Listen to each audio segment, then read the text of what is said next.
quando o Senhor apareceu para Isaías. A visão que Isaías teve. No versículo 1 diz assim: no ano em que morreu o rei Uzias, eu vi ao Senhor assentado sobre um alto e sublime trono, e o seu séquito enchia o templo.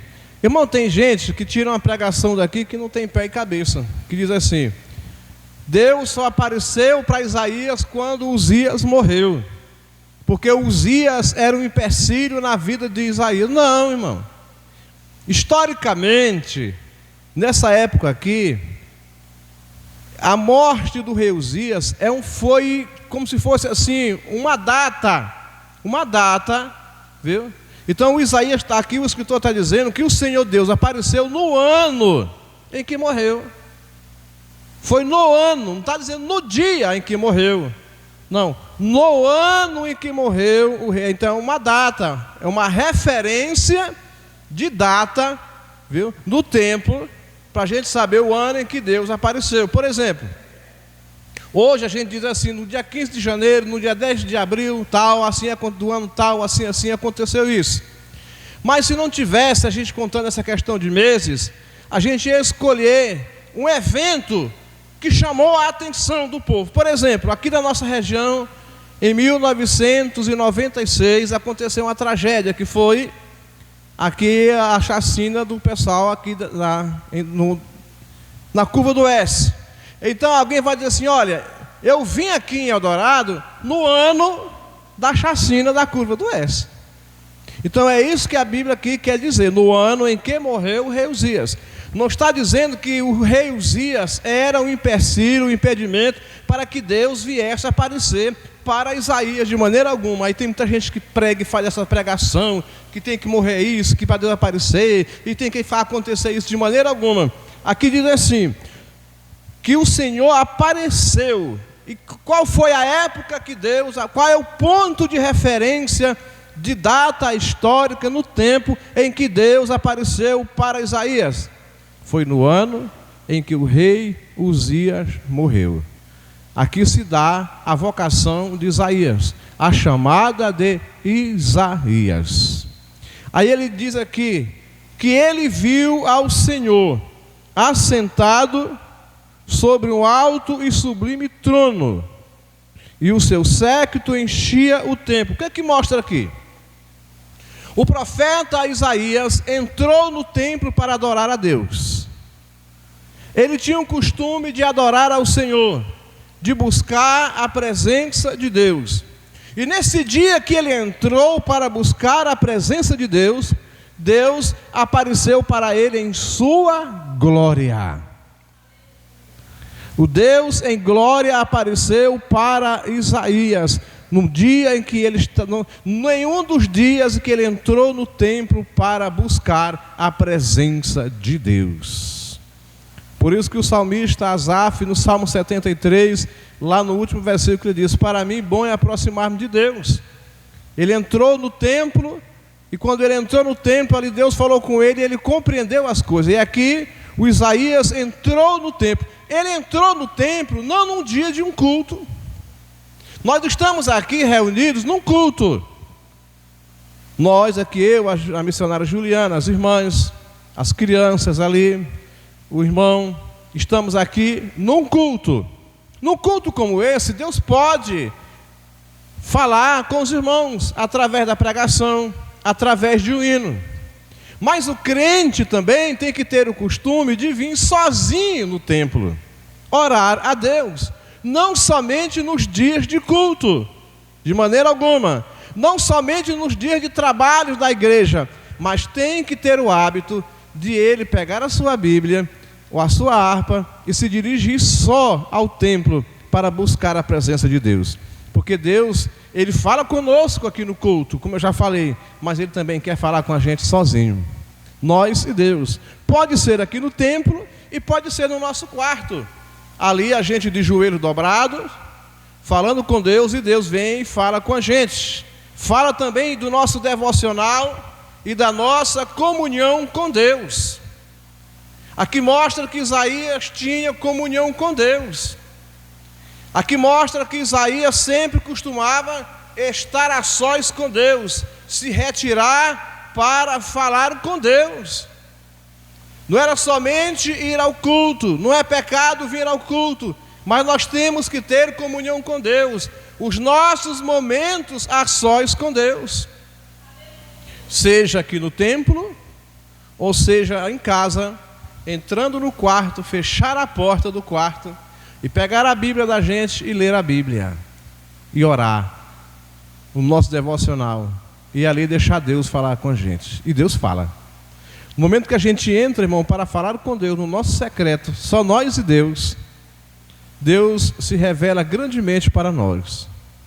Aqui, para Isaías, Deus se revelou de forma maravilhosa. Primeiro, a glória do Senhor encheu todo o templo, ele viu a glória de Deus. Outra coisa interessante, no versículo 2 diz assim: os serafins estavam acima dele. Então ele viu Deus no seu trono. Então acima de Deus estão os serafins, que adoram a Deus. Aí diz assim: cada um tinha 6 asas, com 2 cobriam o rosto, estava aqui cobrindo o rosto, com 2 cobriam os pés, e com 2 voavam. Eu lendo uma revista da escola dominical, uma revista antiga, escrita pelo pastor Elianai Cabral, e ele explica uma coisa que eu me maravilhei muito. O que é que mostra essas 6 asas de cada serafim? 2 cobriam o rosto e 2 cobriam os pés. Mostra a reverência diante de Deus. Mostra que aqueles serafins, eles são reverentes. Isso mostra para nós que nós devemos ter reverência quando estamos diante de Deus. Os pés deles estavam cobertos com 2 asas. Os seus olhos estavam cobertos com 2 asas. Eles não estavam ali vendo Deus, mas eles estavam ali voando ao redor do trono e adorando a Deus, mostrando a reverência que os serafins têm diante de Deus. Então nós devemos ter reverência quando entramos na casa de Deus. A Bíblia diz lá no livro de Eclesiastes, no capítulo 5: guarda o teu pé quando entrares na casa do Senhor.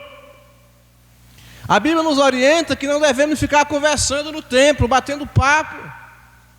Eu li em outra revista da escola dominical, e um lembrete escrito por um pastor, que ele diz que quando a gente entrar na igreja e os irmãos estiverem orando, a gente tem que entrar calado e devagar e não fazer zoada, para não perturbar os irmãos que estão orando, porque eles estão falando com Deus. Porque esta casa é casa de oração. Nós temos que entender que este templo aqui foi consagrado como casa de oração, que nós entramos para buscar a presença de Deus. Então temos que ter reverência. Hoje não tem mais reverência na igreja. Eu já vi o pastor José reclamar várias vezes ali no templo. Uma coisa que já observo há muito tempo: a falta de reverência. Porque eu sou de uma época que a gente entrava na igreja, no templo, os irmãos estavam de joelhos dobrados, orando, antes de começar o culto. Ninguém esperava, chegasse meia hora antes, ninguém ficava sentado. Cada um chegava e dobrava o seu joelho e ia orando até dar o horário de começar o culto. Até quando o pastor falava assim: irmãos, vamos ficar em pé e vamos orar para começar o culto. Os irmãos já estavam orando, e quem entrava, entrava calado. E também dobrava o seu joelho. Hoje não, a gente chega no templo, tem 2 orando. A igreja tem um bocado de... as irmãs estão sentadas, conversando com uma outra. Do outro lado estão os irmãos sentados, batendo papo. Outro irmão está olhando no celular, outro está ligando, conversando alto. E quem está de joelho não consegue orar. A igreja hoje está irreverente diante de Deus. Hoje se fala muito em adoração, mas pouco se adora a Deus. A adoração para esse povo hoje é só cantar. A adoração não é só cantar. A adoração é um culto. Envolve tudo no culto. Tudo que nós fazemos no culto para Deus é adoração. Tudo. E agora só que não quero mais orar, é só cantar. e esquece da oração. Não, aqui quando nós entramos no templo, nós temos que orar. E está uma falta de respeito. Uma irmã conversa para colar e conversa alto, conversa... E aí, irmãos, atrapalha a oração, não tem mais aquele fervor. Por que antigamente, no meu tempo de criança, de adolescente e de jovem, a gente chegava na igreja, podia ter um pouco o número que tivesse, mas a presença de Deus era real? Porque a igreja, o pouco de crente que ali chegava, já estava conversando com Deus. E não precisava ter um pregador eloquente ou um bom teólogo, não. Por mais simples que fosse o irmão que fosse pregar, mas a glória de Deus se manifestava porque a igreja já estava orando. Havia reverência, mas hoje não há mais reverência. A gente está sentado lá no púlpito, no templo central, e quando a gente olha, está todo mundo assim com o celular. E ninguém... Poucos irmãos estão adorando a Deus. Estão fazendo do templo do Senhor uma praça de encontro, uma praça de alimentação, onde todo mundo, de um shopping, onde todo mundo vai para bater um papo, colocar os assuntos em dia. Isso é perder tempo. Estão perdendo tempo. Quem faz assim na casa do Senhor perde tempo.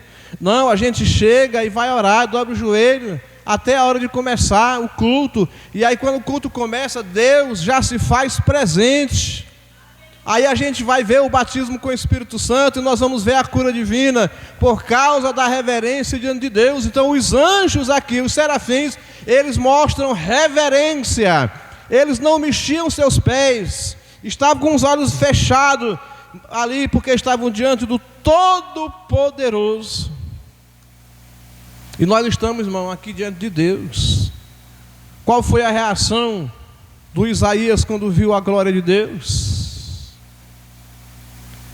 Não precisou Deus falar nada, nem o anjo falar nada para ele, mas ele disse assim: ai de mim que vou perecendo. Irmão, um homem quando se encontra diante de Deus, é coisa espantosa. Ele se sente ali um nada diante de Deus, e a primeira coisa que ele se acha é indigno. Eu sou indigno de estar diante da tua presença. E ele disse assim, ó: ai de mim que vou perecendo, porque eu sou um homem de lábios impuros e habito no meio de um povo de impuros lábios, e os meus olhos viram o Rei, o Senhor dos exércitos. Quando ele viu, a primeira coisa que foi feita ali foi um raio-x. Irmãos, a presença de Deus nos ilumina. A presença de Deus faz com que a gente veja em nós os nossos pecados. Não é preciso que eu aponte para a irmã Eva, dizendo: irmã Eva, se conserte. E nem diga para a professora Limeira: irmã Limeira, olha a irmã Limeira, se conserte. Não. A presença de Deus, a glória de Deus nos ilumina e abre os nossos olhos para que nós vejamos os nossos erros. Deus, quando ele veio aqui falar com Isaías, ele não veio acusar Isaías, porque quem acusa é o diabo. Quando Adão pecou e ele se escondeu, e Deus desceu para falar com Adão, Deus não falou assim: Adão, o que tu fizeste? Deus perguntou assim: aonde estás, Adão? Aonde estás, Adão? Deus perguntava: Adão, e Deus sabia aonde é que Adão estava, mas Deus não entrou dizendo: pecador, miserável, tu pecaste. Não. Adão, Adão, aonde é que tu estás? E Adão se sentiu nu diante de Deus quando ele pecou. A Bíblia diz assim lá em Romanos: porque todos pecaram e destituídos estão da glória de Deus. A glória de Deus era as vestes de Adão. Sabiam disso? Era a veste de Adão. Isso mostra que as nossas vestes aqui, essa calça, essa camisa, não me cobre diante de Deus. Você sabia disso? Só cobre a minha nudez diante de vocês, e a de vocês diante de mim. Vocês estão vestidos, mas diante de Deus não cobre. Então o que cobria Adão e Eva era a glória de Deus, porque eles não haviam pecado. Então a glória do Senhor era as vestes de Adão e Eva.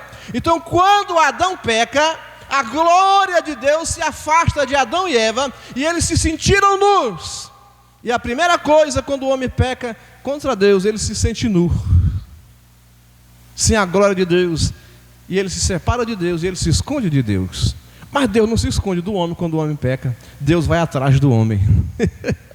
Olha, irmão, nunca o homem no seu pecado veio ao encontro de Deus. Nunca, nunca.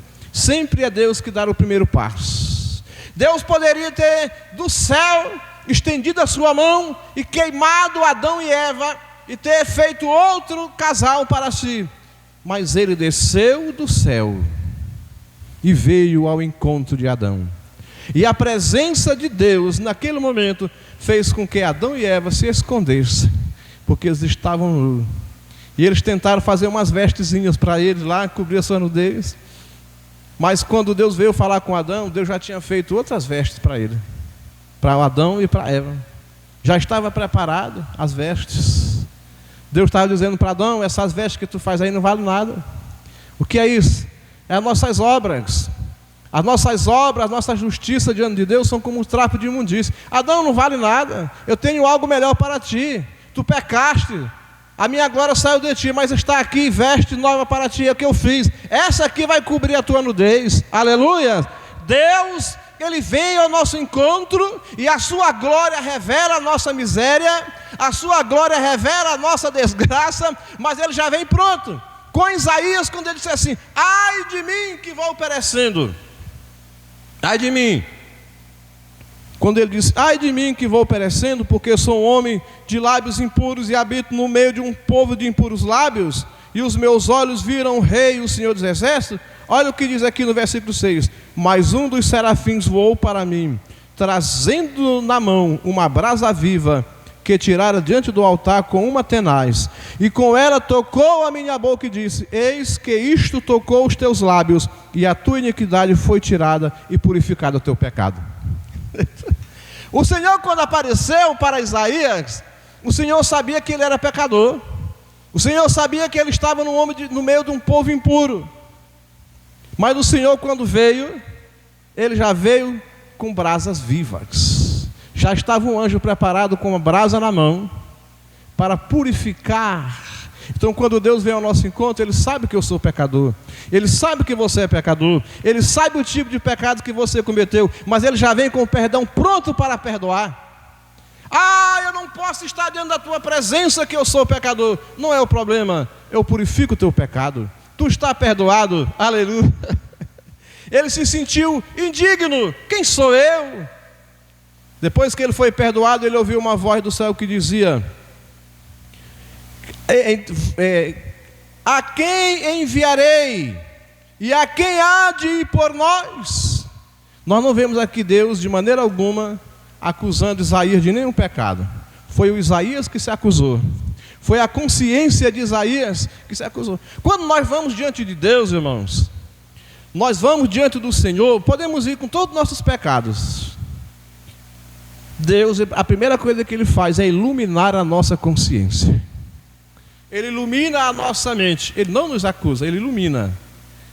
A glória de Deus revela que somos indignos, que somos impuros. Mas quando Deus está, depois que Ele revela, aí a nossa consciência se desperta e a gente diz: ó Senhor, eu sou pecador, eu não sou digno de estar diante de Ti, eu não mereço estar diante da Tua presença. Mas Ele, com a Sua graça, Ele vem e purifica o nosso pecado. E quando a gente reconhece que é pecador, aí o Senhor diz assim: a quem enviarei? E a quem há de ir por nós? Agora o Senhor pergunta, faz a pergunta para ele. O Senhor não chegou logo dizendo: ó Isaías, é tu que eu vou usar. Mas ele ouviu: a quem enviarei? E a quem há de ir por nós? Agora, depois que ele estava purificado, ele disse aqui. Aí ele disse assim: eis-me aqui, envia-me a mim. Aleluia. O Senhor sabia quem era Isaías. Ele conhecia as fraquezas de Isaías. O salmista diz assim no Salmo 103: assim como está longe o Oriente do Ocidente, assim afasta o Senhor de nós os nossos pecados, porque Ele conhece a nossa estrutura e lembra que somos pó. Ele conhece a nossa estrutura, Ele sabe que eu sou pecador, Ele sabe dos meus pecados, Ele conhece, mas Ele afasta de mim os meus pecados, assim como o Ocidente está longe do Oriente.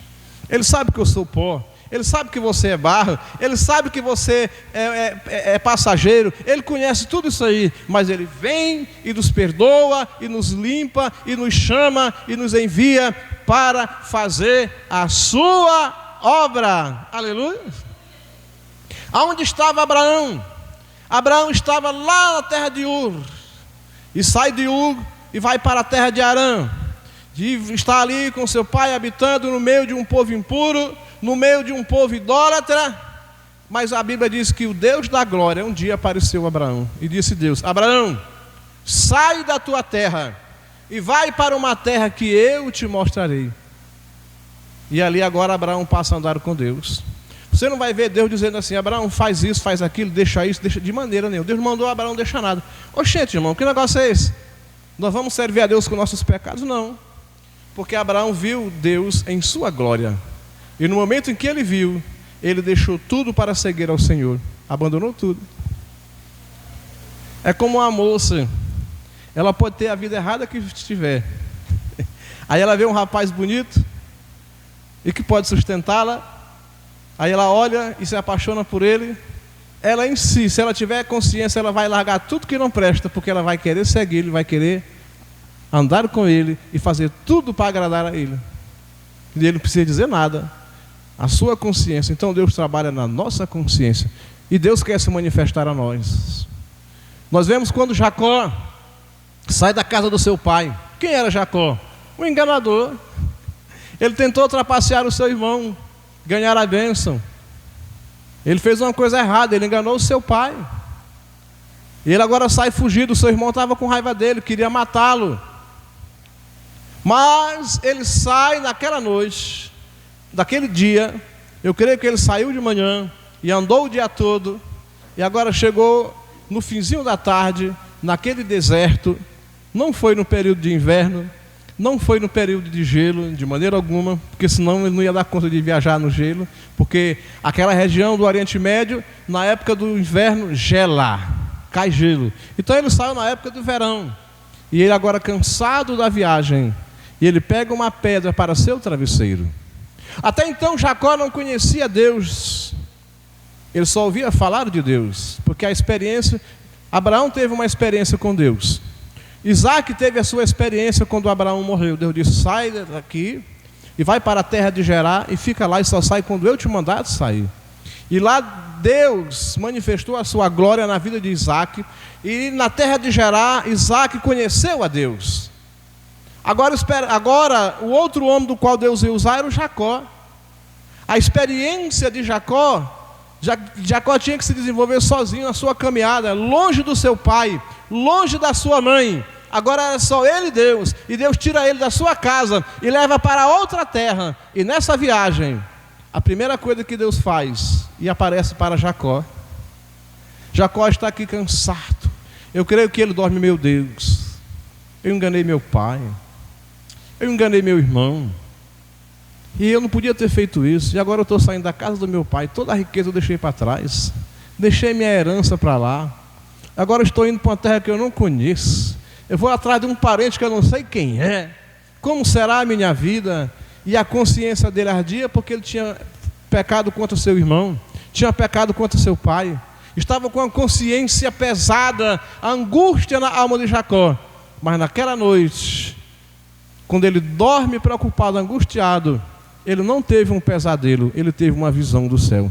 E a Bíblia diz que Jacó, ele viu uma escada que ligava a terra aos céus, e os anjos subiam e desciam. A Bíblia não diz que os anjos desciam, os anjos subiam. Era anjo subindo e anjo descendo. Anjo subia e anjo descia. E ele vai vendo aquela escada, aquela coisa gloriosa. Lá no topo está Deus sentado no seu trono. E de repente, quando ele olha aquela glória, ele ouve uma voz dizendo: eu sou o Deus de Abraão, teu pai. Eu sou o Deus de Isaac, teu pai. Glória a Jesus. Eu creio que naquele momento o Jacó disse: agora a coisa vai pegar. Eu vou já ser fulminado, porque o que eu fiz? Mas sabe o que ele ouve? Olha, Jacó, está vendo essas terras aí, tudinho aí, ó? Tudo isso aí eu te darei. Aonde tu pisares a planta dos teus pés, eu te darei. e eu estarei contigo nesta jornada. Aleluia. Deus não lançou na cara do Jacó os seus pecados, de maneira alguma. Jacó, eu estarei contigo. Glória a Deus. E naquele momento, Jacó se acorda, ele disse: este lugar é a casa de Deus, não é outro lugar senão a casa de Deus. Não tinha ninguém para Jacó confessar os seus pecados, os seus crimes, de maneira alguma. Mas ele disse assim: se o Senhor for comigo nesta viagem e me trouxer em paz, me abençoar nesta viagem e me trazer para a casa do meu pai, e me der paz com meu irmão, Senhor, tu serás o meu Deus, eu vou te servir e eu vou te dar o dízimo de tudo que o Senhor tem me dado. Aleluia. E ele pegou e ungiu, pegou uma pedra: aqui será a tua casa e eu vou te adorar aqui. E ele vai, e ele passa 20 anos naquele lugar. Em 20 anos Deus passa com ele. Ele sofreu, mas o Senhor estava com ele, e ele viu a glória de Deus. Aleluia. Deus trabalhou na vida do Jacó. Então a visão que nós temos de Deus, que Deus, quando aparece para nós, Ele não aparece com uma espada para nos matar, Ele aparece com a sua graça para nos abençoar, para a gente continuar tendo uma vida maravilhosa com Ele. Foi assim quando Deus apareceu para o Moisés. Moisés era fugitivo, assassino, tinha matado um oficial do rei que oprimiu o povo de Israel. Então, perante a lei do império, ele era criminoso, e ele agora foge. 40 anos ele está no deserto escondido, onde ninguém podia achá-lo, longe dos mercadores, longe de tudo. E no fim dos 40 anos, ele com 80 anos de idade, num dia quente, num sol quente, ele procurando cabrito, que cabrito é um bichinho que dá trabalho, sobe em tudo quanto é serra, e ele vai já cansado. Meu Deus, eu estou velho demais, esses bodes me dão trabalho. E ele vai para lá, ele vai para cá, e de repente ele olha um fogo, ele diz: fogo? Na sarça? Eu vou ver. Mas tem um negócio aí, o fogo está grande, mas não está queimando a sarça. Tem um mistério, eu vou já de perto ver esse mistério. Quando ele se aproxima, ele ouve a voz de Deus: Moisés, tira a sandália dos teus pés, porque o lugar em que tu pisa é terra santa. E glória a Deus. Deus não jogou na cara dele: tu é um assassino, tu matou, tu não devia ter feito isso, tu atrasou 40 anos da tua vida, é por isso que tu está assim. Não. Moisés, sim, Senhor. Moisés, tenho ouvido o clamor do meu povo, por isso desci para livrar. Aleluias.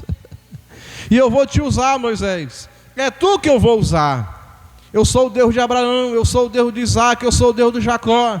Moisés, da maneira como eu manifestei a ti, eu não me manifestei a Abraão, nem a Isaac, nem a Jacó. Eu a eles me manifestei de uma maneira diferente, mas contigo também agora é diferente. Tu vai ver que eu sou o Senhor. Aleluia. E foi um encontro glorioso, aquele velho ali conversando com Deus. O que é isso? Senhor, eu não sei falar, eu não sei mais conversar, eu estou há muito tempo fora do palácio, eu perdi o costume, eu não sei mais nem conversar, minha linguagem é só a linguagem desses cabritos, eu não conheço mais nada. Moisés, quem é que fez o cego? Quem é que faz o cego enxergar? És tu, Senhor. Quem é que faz o mudo falar? És tu, Senhor. Moisés, coloca a tua mão aí dentro da tua veste. Ele coloca. Tira a tua mão. Quando ele tira, a mão está leprosa. Leprosa. Moisés, coloca de novo. Ele colocou. Tira de novo. A mão está curada. Ele diz: o negócio aqui é diferente. O que é isso na tua mão, Moisés? Um cajado. Joga esse cajado no chão, Moisés. Ele jogou. Quando ele jogou, se transformou numa serpente. Quem sabe uma cobra naja. E aquela cobra vem brigando aqui. Ele pega na serpente, Moisés. Vai lá e pega na cauda. E ele corre e pega. Quando ele pega, ela se tornar em vara novamente. Moisés, com este cajado eu vou te usar. E ele sai dali um novo homem. Quando Deus encontra com a gente, é para mudar a nossa vida. Deus tem o seu padrão de vida, irmão. A Bíblia diz assim: examine o homem a si mesmo. Então é bom, é por isso que nós temos, quando encontrar com Deus, aprenda, tenha o costume de ler a Bíblia, entrar no seu quarto, dobrar o seu joelho. Senhor, fala comigo aqui nesta manhã, ou seja, de tarde ou de noite. Eu quero que o Senhor fale comigo por meio da tua palavra. Aí você vai ver Deus falando com você. Aí você vai ver o padrão de Deus para a sua vida. E você vai descobrir o padrão de Deus para a sua vida. O padrão de Deus para a sua vida não é eu que vou dizer, não é o pastor da igreja que vai falar. O que eu posso fazer pelas Escrituras é te ensinar a chegar à presença de Deus, orar, ler a Bíblia. Agora basta você desenvolver a sua caminhada, assim como Jacó desenvolveu a sua, e na sua caminhada ele encontrou com Deus. Moisés, na sua caminhada, encontrou com Deus, porque Deus quer que cada um de nós tenhamos um encontro com Ele. Deus quer encontrar conosco, com cada um. Ele quer falar com cada um de nós. Ele quer encontrar com a gente e deixar o seu padrão, e nós seguimos o padrão de Deus. Aleluia. Muitos homens, Deus teve um encontro com ele. Jesus teve um encontro com os apóstolos e mudou a vida dos apóstolos. Jesus encontrou com... A Bíblia conta de um homem que foi ao encontro de Deus.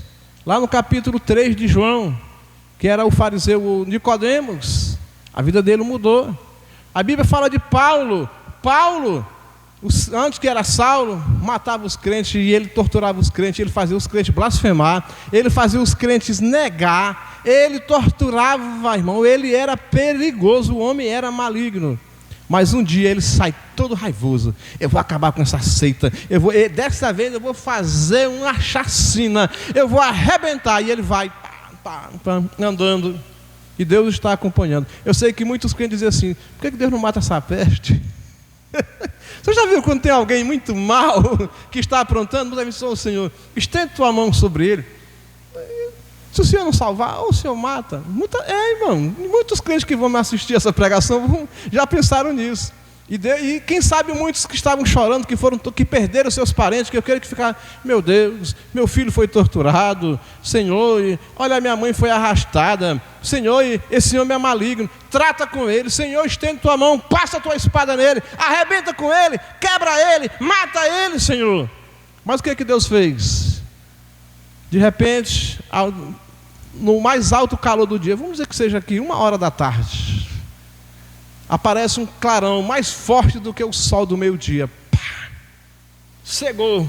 O Paulo caiu no chão. E Jesus fala com ele, todos que estavam ali escutaram: Saulo, Saulo, por que me persegues?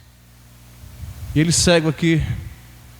A gente olhar para uma lâmpada dessa, a gente não fica encandeado, encandecido. E já pensou a glória de Deus? Se a gente olhar para o sol, cega ou não cega? E a glória de Deus? Ele ficou. E todo mundo ouvia, mas não sabia quem era. Quem és tu, Senhor? Quem és tu? Quem és tu? Eu sou Jesus, a quem tu persegues. Jesus não jogou na cara deles: tu é maligno, matador de gente, já matou muito dos meus servos, eu vou te arrebentar. Ele disse: não, Deus não falou isso para ele. Olha, Saulo, dura coisa é pelejar contra os aguilhões. Agora tu vai ver o quanto vão sofrer pelo meu nome. E ele se humilhou diante de Deus. Aleluia. Tu vai ser para mim um vale escolhido. Aí Deus agora fala com Ananias, aparece: Ananias. Sim, Senhor. Ananias, olha, tu sai da tua casa e vai lá na casa de um certo Simão, curtidor. Lá tem um homem por nome Saulo. Saulo, sim, é aquele Saulo que... Jesus, Senhor, Saulo, aquele homem que mata os crentes. Senhor, esse homem é perigoso demais. E o Senhor me manda eu ir na casa dele. Vai, Ananias, porque este é para mim um vaso escolhido. Glória a Deus. O perseguidor foi escolhido por Deus para ver a glória de Deus, para conhecer o Senhor e para anunciar o nome do Senhor. Glória a Deus.